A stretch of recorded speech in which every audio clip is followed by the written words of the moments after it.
Bonjour Morgane. Bonjour Lydia. Et bonjour à toutes. Donc, je suis ravie d'accueillir Morgane aujourd'hui dans ce cycle d'interviews que certaines connaissent déjà, hein, dans mon cercle privé des femmes hypersensibles, harmonieuses et heureuses, sur la thématique de oser être soi en tant que femme hypersensible. Et Morgane, nous t'accueillons, voilà, de par ton hypersensibilité. Je vais te présenter un petit peu aussi. Donc, Morgane, tu as 27 ans. Tu es donc coach, on va dire experte, spécialisée dans l'accompagnement en fait des couples et spécifiquement au niveau de la préparation au mariage. Et tu habites dans une jolie région vers Saint-Malo. Et tu es donc célibataire. Et je crois que j'ai peut-être pas oublié quelque chose. Si tu veux rajouter, n'hésite pas. En tout cas, je suis ravie de t'accueillir et merci d'avoir accepté mon invitation. Merci Lydia. Je suis vraiment ravie et honorée de pouvoir partager ce moment avec toi. Et donc, effectivement, l'essentiel est là. Mon dada, c'est le couple, effectivement. Et aujourd'hui, je suis célibataire suite à la rupture de nos fiançailles avec mon ex-compagnon. Et j'avais commencé à accompagner les couples en étant en couple. Et je crois, on en parlera peut-être tout à l'heure, ça m'a déstabilisée pendant 1 mois quand même de me dire, bon, est-ce que je poursuis quand même ou pas?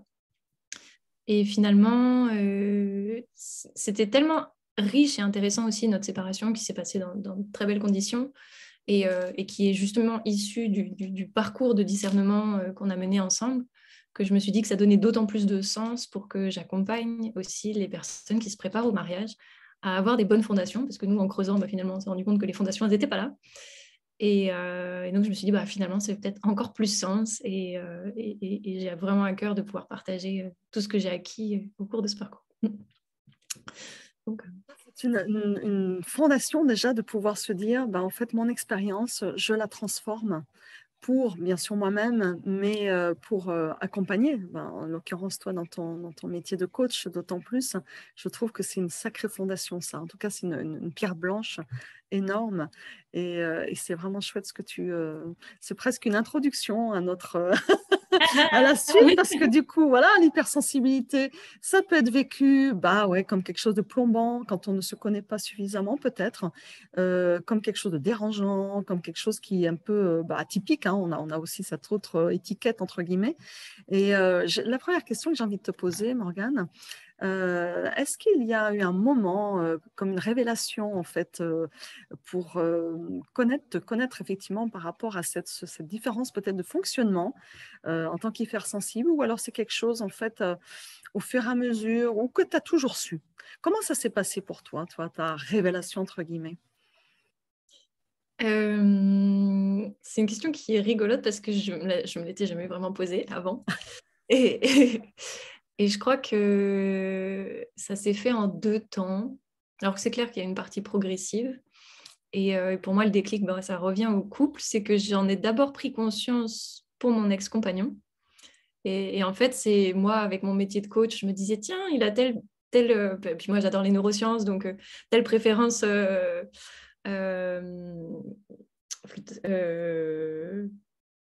vais pas retrouver le terme. Bon, enfin, telle préférence neurologique, il fonctionne de telle manière. Et en fait, en tirant le fil, je me suis dit, tiens, il a des spécificités. Tiens, mais oui, mais... Et donc, pour finalement prendre conscience qu'il était au potentiel. Et je ne l'avais pas forcément reporté sur moi dans un premier temps. Et donc, ça a été le point de départ de me dire, tiens, et puis souvent, une fois que j'ai compris ça, c'est vrai que les hauts potentiels fonctionnent ensemble. Et donc, par effet miroir, me dire, c'est vrai que quand même à ça aussi, j'ai peut-être un petit peu, où on l'incarnait de façon différente. Et moi, plutôt avec effectivement la dynamique d'hypersensibilité. Et on était un petit peu tous les deux dans le même bateau, mais j'en ai d'abord pris conscience pour mon compagnon et puis ensuite pour moi. D'ailleurs, tu fais une nuance là, Morgane, par rapport à le fait d'être effectivement HP, on va dire, hein, au potentiel, et peut-être cette hypersensibilité. Comment tu le vois? Parce qu'en fait, il y a beaucoup de choses qui se disent hein, là-dessus. Et en même temps, si tu veux, je te donne, pour compléter ta question, une mini-question aussi. Euh, Qu'est-ce que ça change pour toi de te connaître davantage comme ça? Est-ce que par rapport à avant? Parce que peut-être que tu sentais des choses en toi qui étaient peut-être différentes. Qu'est-ce que ça change maintenant, du coup, de savoir, entre guillemets, être plus consciente, on va dire? Ouf, c'est plein de questions à la fois. Pardon, c'est pas grave, je te reposerai les questions, c'est pas grave. Et puis, on fonctionne beaucoup en étoile, hein, tu le sais. Donc, Absolument, je vais être confortable avec ça. Ce que ça a changé pour moi, je crois que ça n'a pas changé quelque chose tout de suite. Ça a beaucoup soulagé mon ex-compagnon de le comprendre. Lui, il souffrait beaucoup de l'arborescence, de la rapidité de ses pensées, et de partir de quelque chose, et puis très vite, ça pouvait s'embrayer, puis des fois sur des inquiétudes. La précipitation de ses pensées était vraiment un souci dans sa vie. Et donc là, ça a commencé à lui donner des éléments de réponse, et puis des éléments pour retrouver du coup de la sérénité. Toc, toc, toc. Donc toi, du coup, le fait de et toi, pour moi, toi, ça a changé quelque chose ou pas? moi, ça n'a pas changé quelque chose tout de suite parce que j'ai pas voulu tout de suite le prendre en compte. En fait, j'ai pris conscience, mais j'ai pas voulu changer. Je pense que c'était un peu du déni de me dire, bon, je veux pas faire comme si j'étais différente ou comme si... Et donc, ça a mis un peu de temps.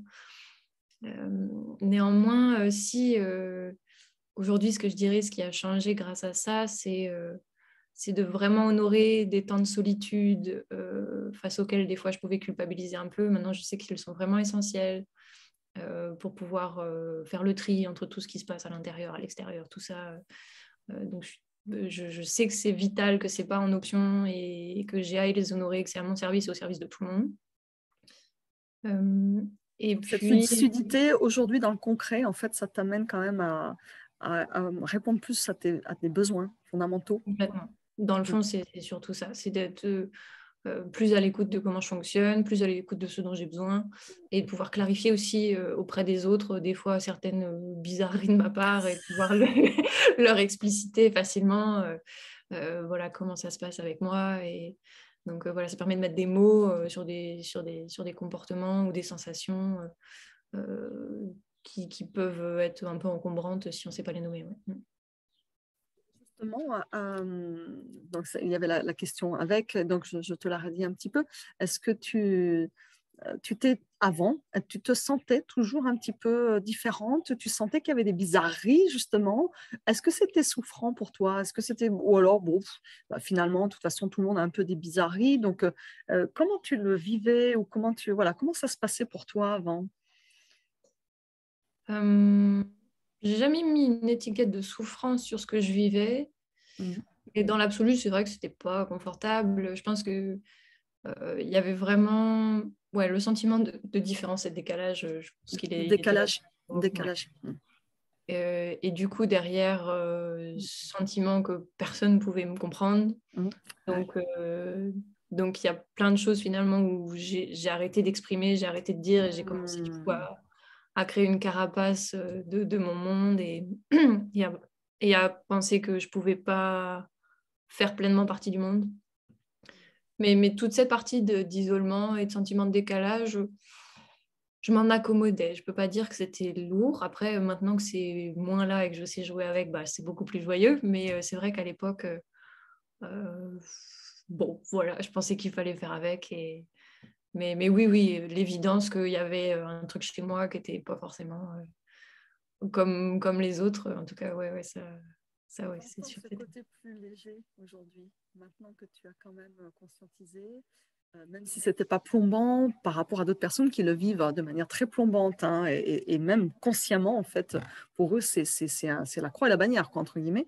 Et alors que tu parles d'un mot aussi, l'accommodation. Hein. C'est comme si, enfin moi j'entends beaucoup chez les hypersensibles le fait qu'il voilà, il faut se conformer, se mettre dans un moule, on essaie d'y rentrer, bon plus ou moins avec de la souffrance, on est d'accord, et puis selon les événements qu'on vit aussi. Et donc du coup, quelque part, ça peut créer au fil des années aussi des tensions de plus en plus importantes. En tout cas, c'est ce que j'ai constaté. Tu es encore toute jeune. Et donc, et effectivement, le moule, il craque de plus en plus, en tout cas, si on n'a pas conscientisé et surtout si on n'a pas cheminé vers quelque chose que tu dis là, de plus léger et d'apprendre à vivre avec, en fait. Ça me fait penser ce que tu dis Oui. au fait que ce qui m'a permis de ne pas être en souffrance, c'est que j'ai tout de suite compris que si je voulais faire quelque chose dans la société, il fallait que je crée mon propre cadre et que sinon c'était la mort, vraiment. Et donc c'est pour ça que je suis allée très vite vers l'entrepreneuriat, très vite vers un métier qui me plaît parce que je savais que je n'avais pas le choix, c'était vital. Alors que si j'étais rentrée dans un travail salarié, je pense que ça aurait été complètement autre chose. C'est vraiment important ce que tu dis parce que, effectivement, le fameux moule, le carcan, c'est souvent dans les milieux professionnels, mais pas que, mais voilà. Donc effectivement, tu es une illustration en grandeur nature de la prise en compte de ta spécificité, parce qu'au-delà de l'hypersensibilité, entre guillemets, et souvent on dit qu'on n'aime pas être dans des étiquettes, bien, bah oui, et puis personne d'ailleurs n'aime, mais en particulier les hypersensibles, parce qu'en fait on sent qu'on a cette unicité, même si ce n'est pas toujours conscient, mais que quelque part, on aime aussi justement apporter notre originalité. Et moi, c'est ce à quoi j'invite aussi, de plus en plus les femmes à aller vers ça, les femmes hypersensibles, vers ce qu'elles ont à apporter finalement au monde.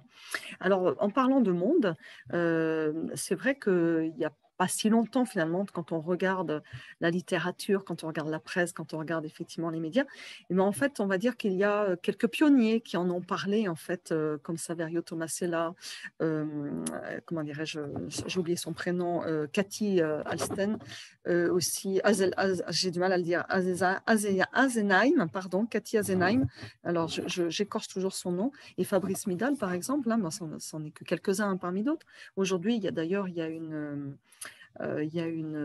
fédération un petit peu en France pour la haute sensibilité, un observatoire, exactement, un observatoire de la haute sensibilité. Donc, on va dire que ça, c'est plus vulgarisé. Voilà, de manière. Qu'est-ce que tu en penses, toi, que ça soit plus vulgarisé et que du coup, quiconque en fait peut aujourd'hui effectivement s'informer par lui-même et voir même, parce qu'il n'y a pas forcément, on le sait, de tests d'hypersensibilité, même si on parle de tests de QI, de QE. Qu'est-ce que tu en penses pour déjà faire connaître et aussi peut-être mieux vivre son hypersensibilité? Qu'est-ce que tu penses de ça, toi? Ça m'évoque plusieurs choses. C'est déjà ce qui est précieux avec ça, c'est sûr, ça permet des gens d'en parler. Je crois aussi que ça permet de se rendre compte qu'on est quand même bigrement nombreux en fait dans ce cas-là, et c'est de sortir de l'idée que c'est quelques pourcents illustres élus qui sont concernés. En fait, on est de plus en plus nombreux, et je pense que l'humanité tend vers ça de toute façon.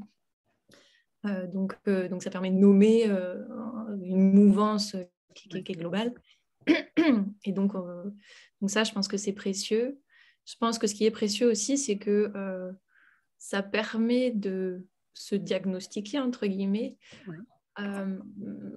et de pouvoir sortir un peu, parce que quelque part, on n'avait pas le droit de se prétendre, bon, peut-être pas au potentiel, mais en tout cas hypersensible, sans passer par je ne sais quel processus qui sont assez imparfaits en pratique, et qui faisaient que des fois, on pouvait avoir ces ressentis-là, et des fois, on n'obtenait pas l'étiquette.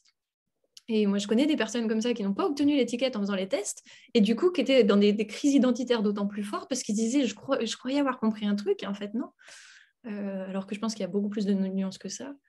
Et donc, je crois que c'est important qu'on ait la liberté aussi, en autonomie, de pouvoir faire cette démarche, qui puisse être accompagnée, mais ça fait partie aussi de ces fameux hauts potentiels hypersensibles, etc.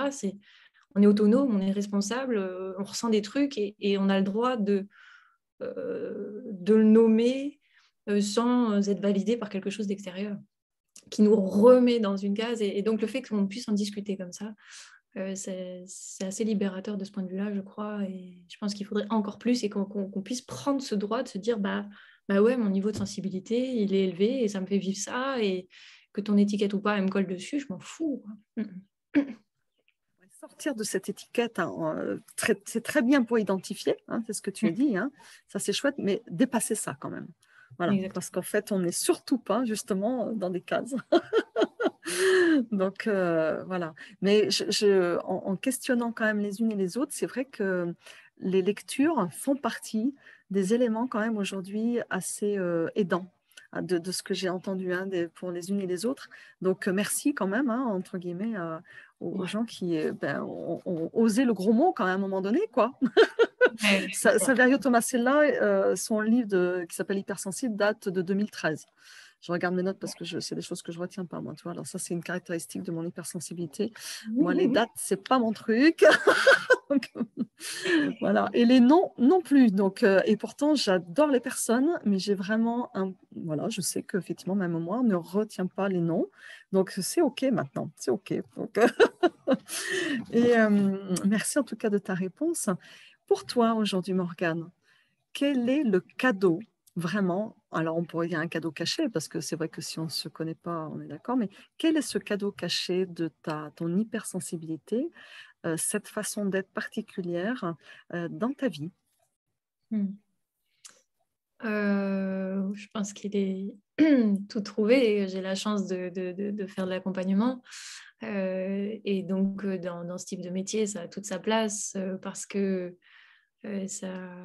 toute cette finesse de cette empathie, ces petites antennes d'hyper-empathique permettent de capter des choses chez les personnes qu'on accompagne qui sont très, très précieuses et qu'une personne plus conventionnelle, entre guillemets, ne percevrait pas. Donc là, c'est évident que c'est plus qu'un cadeau, c'est un super pouvoir, quoi. C'est ça. Merci infiniment. Et j'ai oublié de dire quelque chose dans l'intro. Bah, du coup, toi, ça vient tout seul. Parce que ce super pouvoir, j'en ai profité. On s'est connus, effectivement, il y a à peu près petit 4 mois. Et oui, c'est ça, il y a 4 mois. Et donc, dans un programme voilà, de formation. Et donc, tu étais ma coach. Et donc, j'en ai vraiment bénéficié de ce super pouvoir. Merci, merci, merci.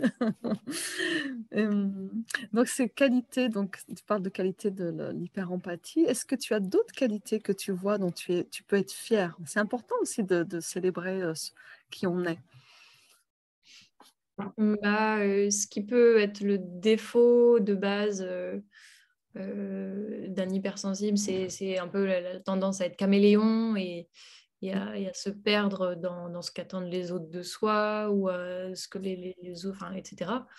Donc, quand on ne le maîtrise pas, on le subit, mais quand on commence à en prendre conscience, moi, ça me permet d'être très adaptable, de pouvoir j'ai la chance de côtoyer des milieux très très variés, que ça aille vers des personnes qui sont des descendants de la noblesse ou des personnes des quartiers. Et dans un cas comme dans l'autre, je peux me mettre sur leur longueur d'onde.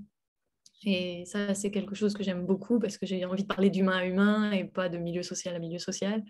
Et donc, ça permet d'y contribuer. Donc ça, c'est quelque chose dont je suis fière. Et qu'est-ce qu'on peut avoir d'autre? Agilité aussi, hein. Oui, beaucoup Hein, d'agilité l'agilité de synchronisation avec les personnes. et beaucoup de créativité. C'est vrai que ça, c'est une part de moi, pareil, que je n'intègre pas encore beaucoup.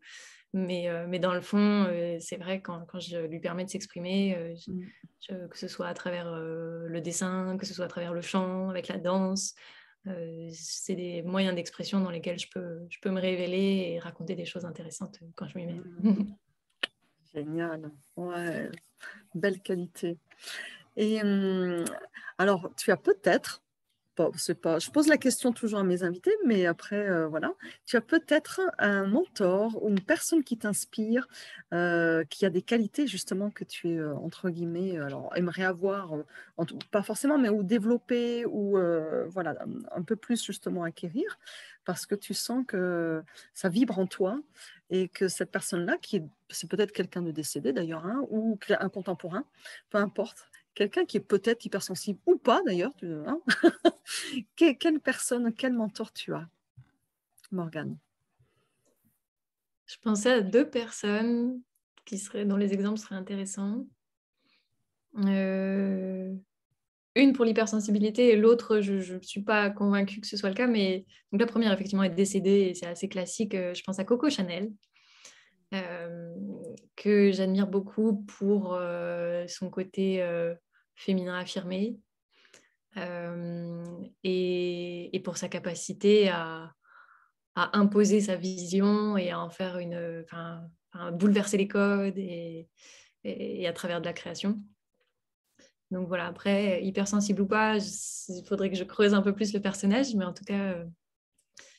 Mais après, concernant l'hypersensibilité, ce serait un personnage contemporain que peut-être vous ne connaissez pas, mais qui vaut la peine d'être écouté. C'est un YouTuber qui s'appelle Major Mouvement. Et ce que j'apprécie chez lui, c'est un kiné qui est énormément suivi sur les réseaux sociaux et qui est hypersensible au potentiel, tout ce que tu veux, mais alors à fond. Et L'affiche, c'est ça, non? Il l'affiche, il le dit? Il en parle de temps en temps, Il ouais. en parle, ouais, d'accord. Et ce que j'aime beaucoup, c'est que kiné, ça peut être un métier qui peut sembler un peu, justement, scientifique, avec des cases, etc. Et je trouve que sa manière de vivre son métier, sa manière de le partager, prend pleinement en compte, finalement, son hypersensibilité. Je trouve que c'est un très bel exemple parce que c'est un homme, il partage sa sensibilité et avec sa multipotentialité, sa sensibilité, la partie scientifique et la partie qu'il n'explique pas, mais qu'il écoute quand même. Et je trouve que c'est un très bel exemple et ça montre aussi que peu importe le métier, dans le fond, on peut incorporer finalement ces petites antennes-là qu'on a et leur donner de l'espace quand on pousse les murs et qu'on invente un peu comment on veut le faire. C'est pas banal, hein, déjà, d'être youtubeur en tant que kiné. Hein. C'est vrai, c'est déjà pas conventionnel. Tu peux redire son nom, s'il te plaît? Donc, c'est Major Mouvement. C'est le titre un peu c'est le titre de sa chaîne, en fait. Oui, tout à fait. D'accord. Ah bon, écoute, comme ça, si vous voulez aller voir, n'hésitez pas. Ouais. Major Mouvement, yes, merci. Alors, donc la thématique, donc on y arrive là, cette question d'oser d'être soi, en fait, de manière authentique, de manière vraie, de manière unique aussi, en fait, c'est un peu la quête profonde, fondamentale, quelque part, des hypersensibles. Qu'est-ce que tu dirais, toi, très concrètement dans ta vie aujourd'hui, ou dans un cheminement dans lequel tu es, comment ça se matérialise, comment ça se passe pour toi d'oser être toi, Morgane, voilà, femme hypersensible, avec ton hypersensibilité aujourd'hui? Comment tu déclines ça, en fait? Et on en fait quoi? C'est ça, parce qu'en fait, c'est ça, c'est tout le truc, tu sais, comme on est beaucoup dans le mental, mine de rien, d'arriver à concrétiser les choses dont on rêve, à lesquelles on aspire. On a souvent beaucoup d'idéalisme. Hein. Enfin, moi, je me rappelle quand j'étais jeune, j'étais idéaliste au possible. Donc, comment le fond, c'est comment je... Oui, c'est oser être toi. Comment tu fais pour avoir cette audace d'être toi? Voilà.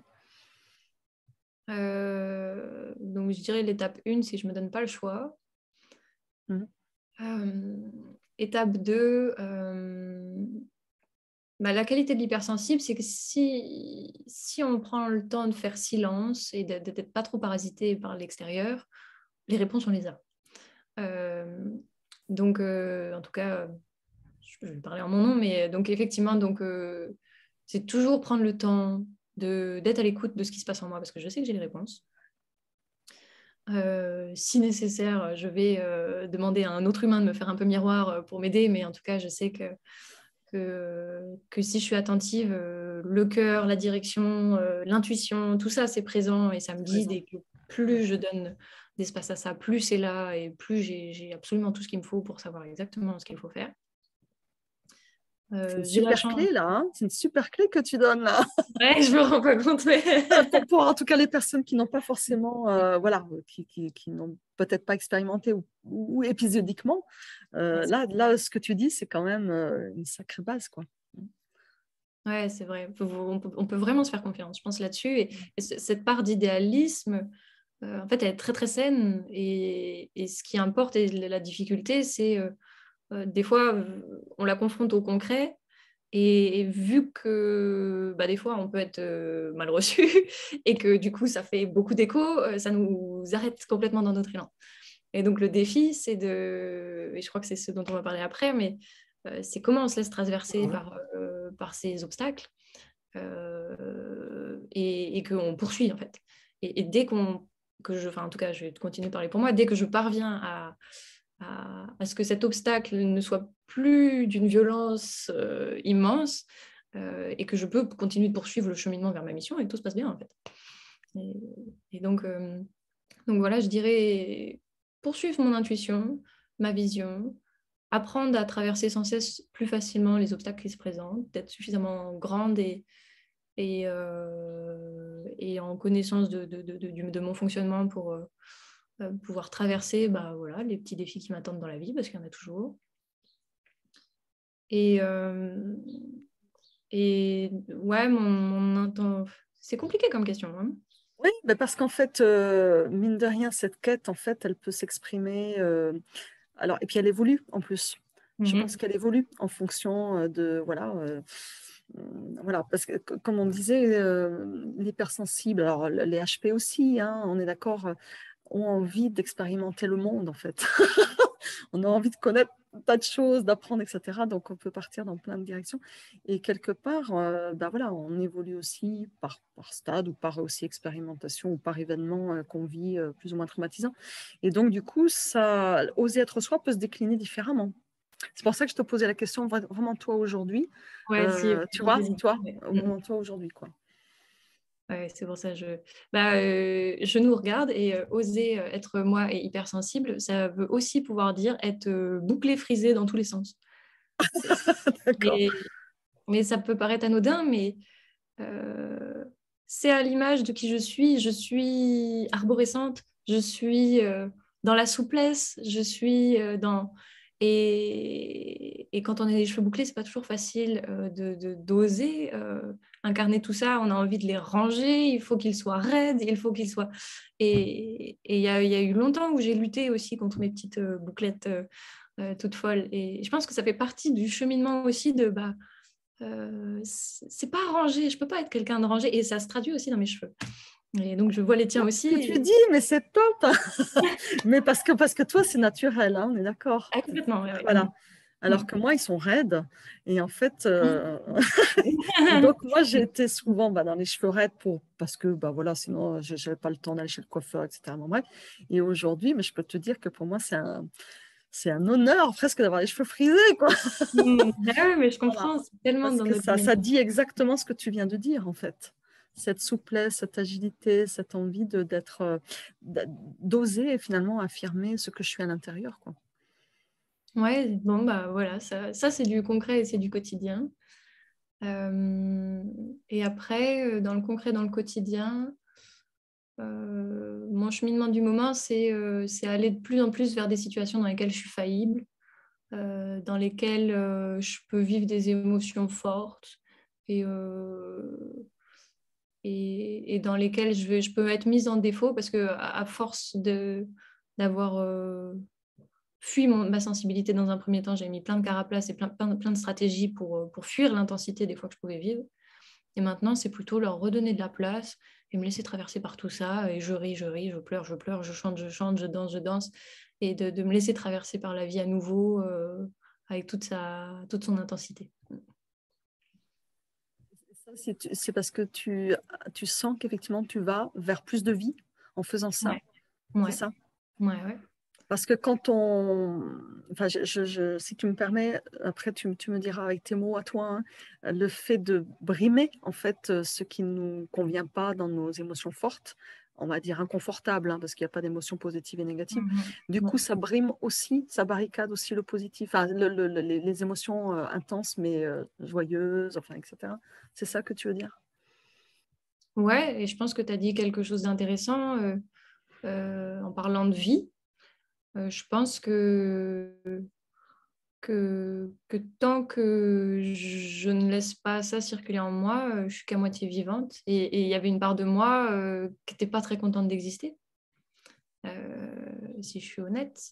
Et aller dans la vie, j'y allais un peu à reculons tout le temps, quoi. Parce que aïe, ça fait mal, parce que aïe, j'ai pas ma place, parce que aïe, on me comprend pas. Donc, j'ai pas envie d'y aller. Et donc, maintenant que je comprends mieux comment je fonctionne, bah, aïe, mais on y va, quoi. Tu viens de dire quelque chose d'important, hein, là aussi, le fait de je comprends mieux comment je fonctionne. Parce que mine de rien, et ça va, on arrive au bout de notre interview là, et donc je me dis, mais c'est ça pour ces femmes-là à qui on s'adresse, de dire si vous n'avez pas encore, ou vous êtes encore sur le chemin, et que vous sentez que vous n'êtes pas cette vivante en fait, hein, qu'il y a encore des blocages, des résistances ou des questionnements, finalement, est-ce que tu aurais envie de donner un message comme un petit peu le secret pour toi, qui est finalement pour démarrer cette vie, cette belle vie de femme hypersensible, en fait, ça serait quoi? Bah déjà, de te faire accompagner par toi. Notre coach, hein?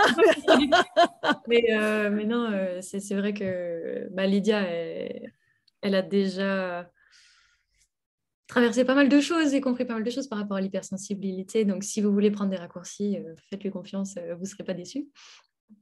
Et après, Merci, Marianne. moi, ce que j'aurais envie de dire, plusieurs choses. Les défis de l'hypersensibilité, il y a deux pour moi principaux défis, c'est que dans notre société, on nous désapprend à écouter ce qu'on ressent. Donc, si on ressent quelque chose, c'est un problème, il faut qu'on réprime la colère. Si tu es triste, il faut que tu arrêtes de pleurer. Donc, le ressenti est brimé, est un problème, est mis de côté et on voudrait que ça n'existe pas. Donc, ça, c'est un des premiers bugs. Et deuxième bug, on est des communicants absolument catastrophiques. Et donc, on ne comprend pas ce qu'on ressent et en plus, on ne sait pas du tout le partager. Et donc, ça déborde. Et quand je suis en colère, j'ai l'impression qu'il faut que je te hurle dessus. Je ne suis pas capable de te partager ma colère de façon digne et respectueuse. Quand je suis triste, j'ai l'impression que c'est la faute de l'extérieur et je cherche des problèmes à l'extérieur, etc. Donc, déjà, si on apprend à se reconnecter à ses ressentis, savoir les nommer, savoir les identifier, savoir les partager, comprendre, parce que on ressent des choses, nous, mais on les ressent encore plus fort. Donc, si on les brime, on est vraiment mal barré. À un moment donné, ça va sortir du tuyau quelque part. Hein. Exactement.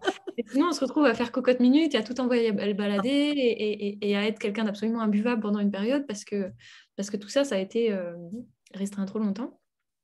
Donc, étape 1, se réconcilier et danser avec ses ressentis. Et je sais combien ça peut sembler abyssal et on se demande, mais si je me laisse toucher par la colère, si je me laisse toucher par la tristesse, jusqu'où ça va aller? On a l'impression que ça va nous déborder, qu'on n'est pas capable de soutenir tout ça. On a peur du débordement. Hein. Ouais. Et la bonne nouvelle, c'est que plus vous allez le faire et plus ça va passer vite et plus ça va être fluide. Donc ça, c'est la première chose. Et quand vous êtes déjà un peu plus au clair sur ce qui se passe dans votre machine, savoir le partager, effectivement, apprendre des bases de communication. Encore une fois, Lydia, elle est formée à la CNV, donc il faut y aller. Voilà, la communication non violente fait partie des outils qui vont vous permettre de faire comprendre au monde ce qui se passe dans votre monde. Et à partir de ce moment-là, on arrête d'être différent, en fait. Parce qu'on redevient des humains, et même si l'autre, il perçoit un truc moins fort et vous percevez un truc plus fort, vous pouvez le mettre en commun. Et donc, il n'y a plus de problématique. Et puis après, vous allez être connecté à vos besoins, vous allez savoir exprimer vos besoins, vos limites. Et donc, même chose pour l'autre. Et on redevient des humains qui interagissent ensemble et pas des intensités différentes. Et à ce moment-là, l'hypersensibilité s'efface, entre guillemets, parce que simplement, vous apprenez à piloter la machine. Et je pense que c'est vraiment important ça, c'est apprenez à piloter la machine. Parce que ce qui fait que c'est insupportable, c'est que c'est les indicateurs qui font, qui font la Au direction. yo-yo, là, sans arrêt, là, Voilà. qui fatigue, qui effectivement, ouais, ouais, ouais. Comme s'il n'y avait personne à la barre, vous êtes sur un bateau et c'est les vagues qui déterminent votre destination. Alors que bah, voilà, prenez la barre, apprenez à orienter les voiles et puis ça va filer tout seul. Donc déjà, s'il y a ça, franchement. C'est déjà des bonnes bases de la connaissance de soi. J'aime beaucoup ce terme de. Alors, tu ne l'as pas dit comme ça, mais pour moi, c'est vraiment se responsabiliser. Et c'est la connaissance de soi, bien sûr, parce que quelque part, on ne peut pas y couper dans la responsabilisation, parce que sinon, on voit toujours que c'est l'extérieur qui pose problème. Et du coup, comme tu le dis, après, la danse, où on peut le symboliser autrement avec le monde et avec les autres, est forcément plus fluide et plus sereine. Alors, je le dis parce qu'effectivement, la sérénité fait partie de ce à quoi aspirent la plupart des hypersensibles. Donc, en fait, c'est possible de vivre intense et sereine aussi. Et ça n'enlève pas de l'intensité non plus. C'est ça qui est trop génial, en fait, d'arriver, comme tu dis, à comprendre ce qui se passe et à se saisir, en fait, de ce pouvoir de commande, en fait, sur sa vie. Donc, ça donne une amplitude et puis un approfondissement, quelque chose qui est beaucoup plus, à la fois discret et intense, quoi. C'est énorme, en fait, l'amplitude que ça donne, en fait, et la palette de couleurs que ça peut donner à sa vie, en fait. Aussi, ouais, non, mais c'est vrai. Et qui permet de rayonner, de contribuer, d'être dans la vie, quoi. Vraiment dans la vie, et dans un partage, dans une lumière. Et puis de révéler finalement tout ce que vous avez apporté, parce que quand on est hypersensible, quand on est au potentiel, on en a dans le ventre et on a des choses à partager, quoi. Et donc, une fois qu'on enlève ces petits verrous qui vous polluent la vie, d'un seul coup, c'est autre chose, quoi.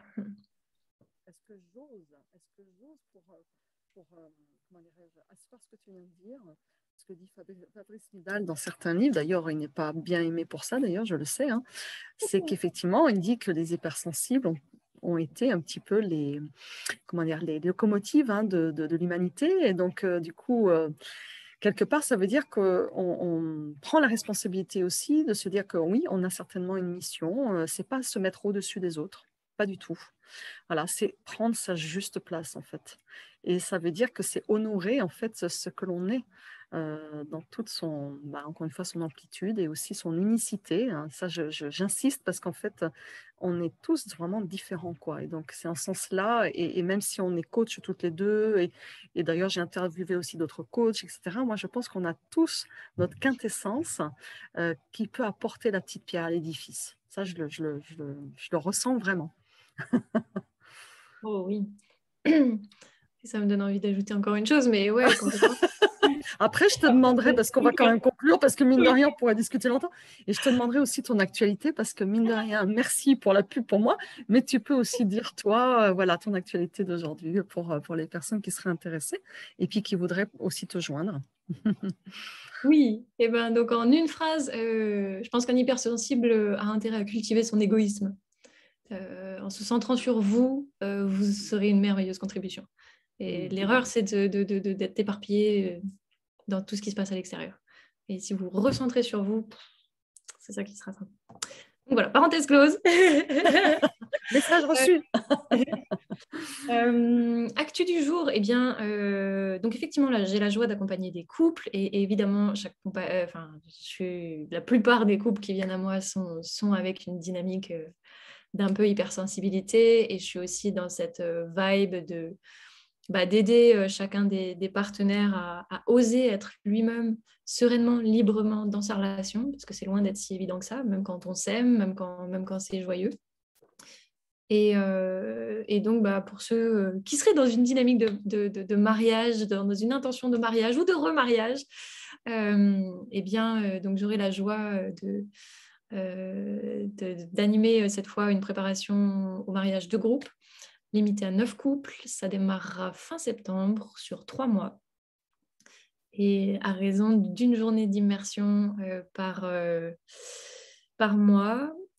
J'hésite encore un tout petit peu sur le lieu. Alors, ce sera soit à Saint-Malo, soit à Rennes. Mais toujours est-il que ce sera... Ouais. Et avec du coaching de groupe, du coaching individuel, un espace de formation pour vous donner de la matière aussi à réfléchir entre chaque session. Donc, c'est très complet.